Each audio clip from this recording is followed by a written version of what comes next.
Hello प्यारे छात्रों, आज के इस वीडियो में हम आपको क्लास 10th हिंदी का ऑफिशियल मॉडल पेपर बताने वाला हूं। जितने भी बच्चे यूपी बोर्ड एग्जाम 2025 बोर्ड की तैयारी कर रहे हैं तो इस वीडियो को लास्ट तक जरूर देखना और इस वीडियो को एक बार अपने दोस्त के पास शेयर जरूर कर देना ताकि उसको भी इस वीडियो की डिटेल मिल सके। तो आज के इस वीडियो में हम आपको विद सोल्यूशन के साथ बताऊंगा। तो चलिए आज के इस वीडियो को स्टार्ट करते हैं। बच्चों, आपको समय विद मिलती है 3 घंटे 15 मिनट। आपका पूर्णांक रहता है 70 का। इसमें बच्चों कुछ निर्देश दिए हैं, इनके बारे में भी हम बात करेंगे। आपका पहला निर्देश दिया है, इसमें बताया गया है कि जो 15 मिनट होते हैं वो आपको प्रश्न पत्र पढ़ने के लिए निर्धारित होते हैं। और इसमें दूसरा निर्देश में बताया गया है कि प्रश्न पत्र 2 खंड में रहेगा, यानी कि आखंड और बाखंड। और जो आखंड होगा उसमें बहुविकल्पीय प्रश्न होंगे, वो आपको OMR शीट पर करने होंगे। जो आखंड में बहुविकल्पीय प्रश्न होंगे वो आपके प्रत्येक प्रश्न 1 अंक के रहेंगे और उसके सामने जो होगा अंक निर्धारित रहेगा।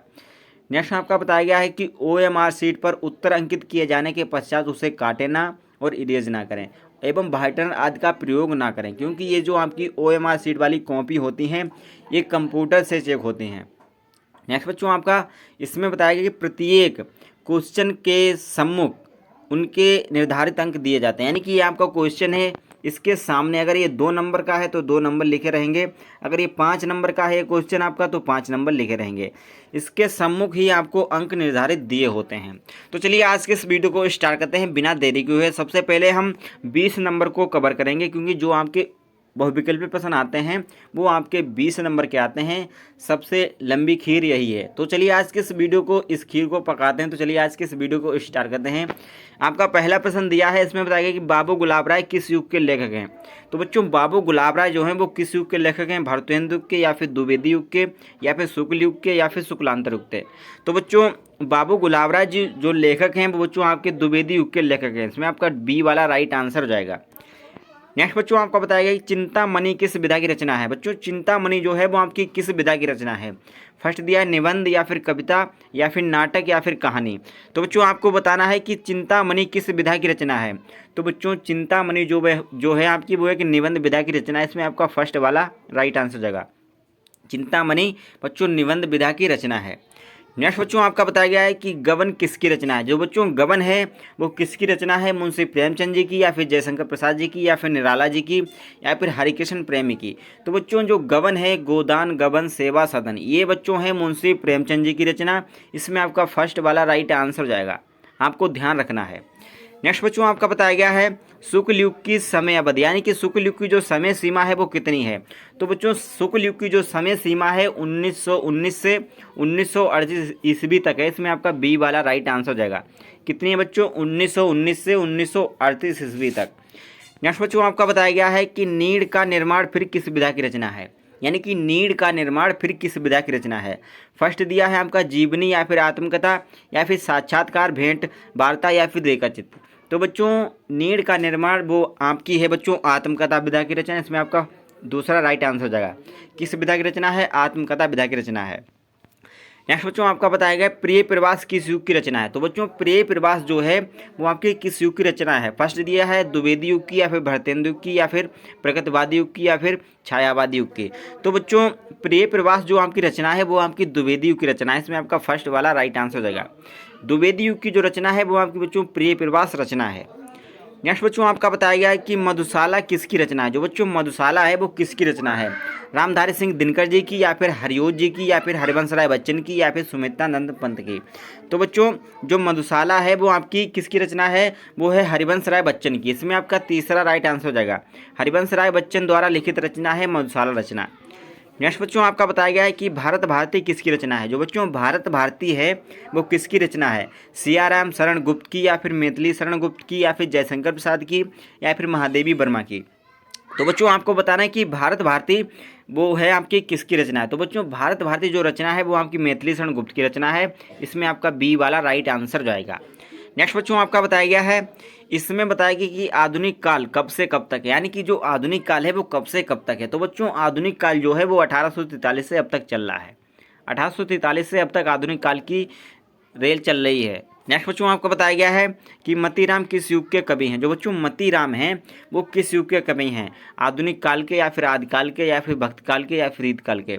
तो बच्चों मतीराम जो हैं वो आपके रीत काल युग के कवि हैं। इसमें बच्चों आपको ट्रिक बता दें कि मतीराम यानी कि मती, इसमें रीत आ रहा है, तो जो आपकी ती है इसमें भी दूसरे नंबर पर पढ़ रही है, इसमें भी दूसरे नंबर पर पढ़ रही है। तो मतीराम जो हैं वो तो रीत काल के कवि हैं। इसमें आपका चौथा राइट आंसर जाएगा। नेक्स्ट बच्चों आपका बताएगा कि हास्य रस का स्थायी भाव। तो बच्चों हास्य रस का स्थायी भाव क्या है? तो बच्चों हास्य रस का स्थायी भाव हास है और हास का स्थायी भाव शोक है। आपको ये जरूर ध्यान रखना है कि अगर हास्य का पूछा जाए तो हास है, अगर हास का पूछा जाए तो बच्चों शोक है। इसमें आपका सी वाला राइट आंसर जाएगा। नेक्स्ट बच्चों आपका बताएगा सोह तोड़े पीठ पर श्याम सलोने गात मालो निर्मल सेल आतप प्रयोग प्रकाश। उपयुक्त पंक्तियों में से कौन सा अलंकार है? तो बच्चों ये आपका सोह तोड़े पीठ पर श्याम सलोने गात, ये बच्चों आपका उत्प्रेक्षा अलंकार है। इसमें आपका बी वाला राइट आंसर जाएगा। नेक्स्ट बच्चों आपका बताया गया है कि रोला छंद में कुल कितने चरण होते हैं? तो बच्चों आपको बताना है कि जो रोला छंद होता है इसमें कितने चरण होते हैं, 3 या फिर 4 या फिर 2 या फिर 5। तो बच्चों रोला छंद में जो आपके चरण होते हैं वो आपके 4 चरण होते हैं। इसमें आपका सी वाला राइट आंसर हो जाएगा।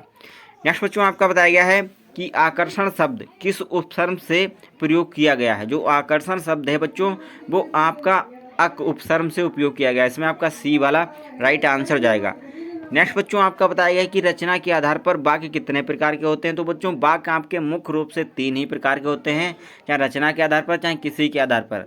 तो बच्चों वाक्य आपके मुख्य रूप से 3 प्रकार के होते हैं। इसमें आपका डी वाला राइट आंसर जाएगा। नेक्स्ट बच्चों आपका बताया गया पीताम्बर में कौन सा समास है?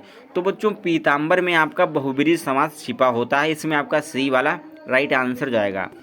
नेक्स्ट बच्चों आपका बताया गया है कि आंसू का तत्सम रूप। तो बच्चों आंसू का जो तत्सम रूप है वो आपका असुर होता है। इसमें आपका फर्स्ट वाला राइट आंसर हो जाएगा।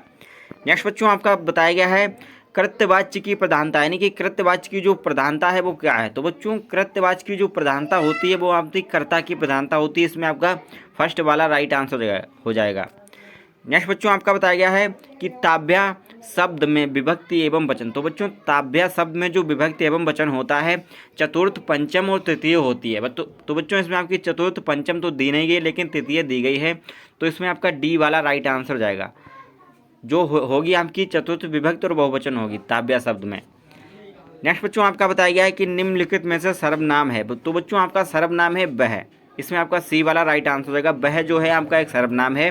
तो बच्चों ये आपके 20 नंबर के ऑब्जेक्टिव क्वेश्चन आते हैं जो कि आपको OMR शीट पर करने होते हैं। ये आपको बच्चों कंप्यूटर द्वारा चेक होती है काफ़ी। इसे आप कर इरेज या फिर वाइटनर आदि का प्रयोग ना करें। जो आपने कर दिया उसी को सटीक रखें।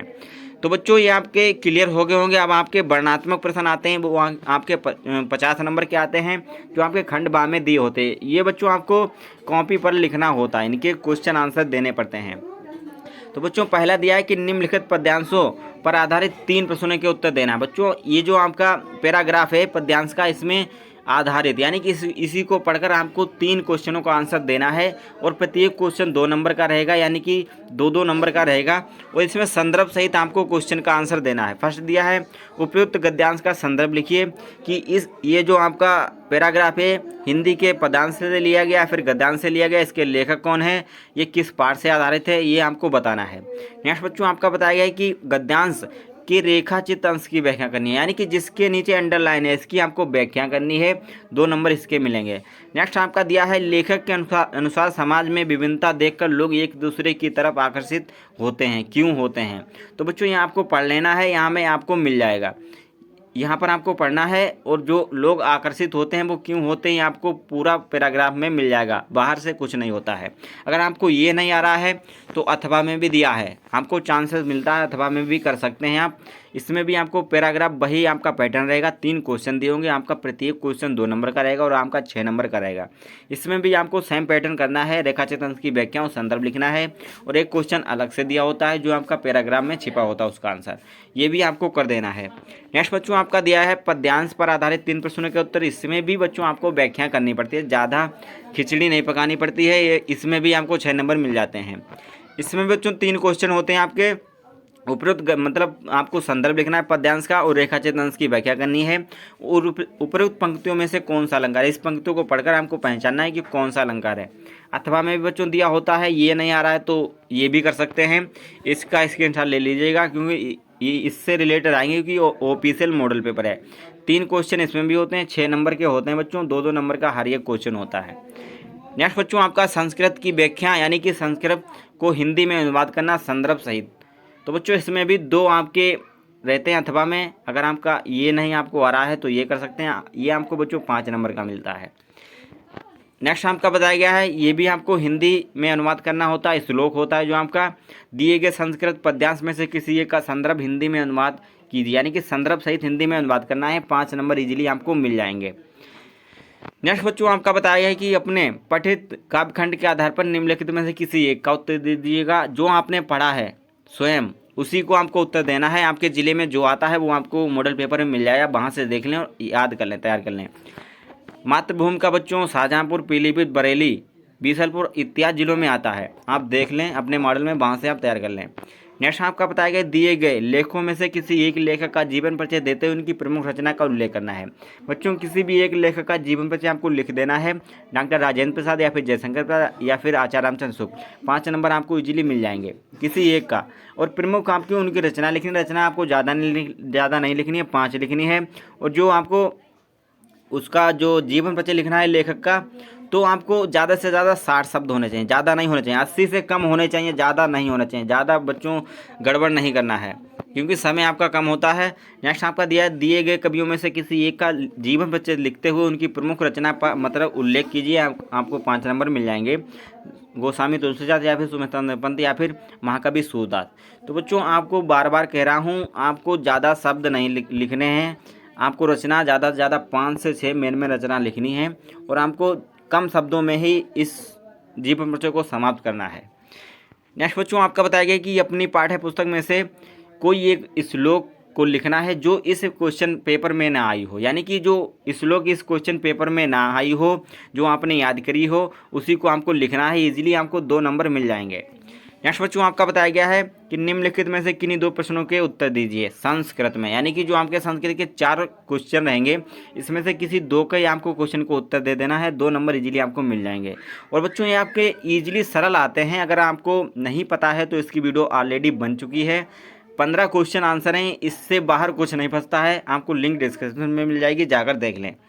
नेक्स्ट बच्चों आपका बताया गया है कि निम्नलिखित में से किसी एक विषय पर निबंध लिखना है। आपका इजीली 7 नंबर का निबंध आता है। पर्यावरण प्रदूषण या फिर आतंकवाद कारण एवं निवारण, जनसंख्या लाभान और नारी सशक्तिकरण।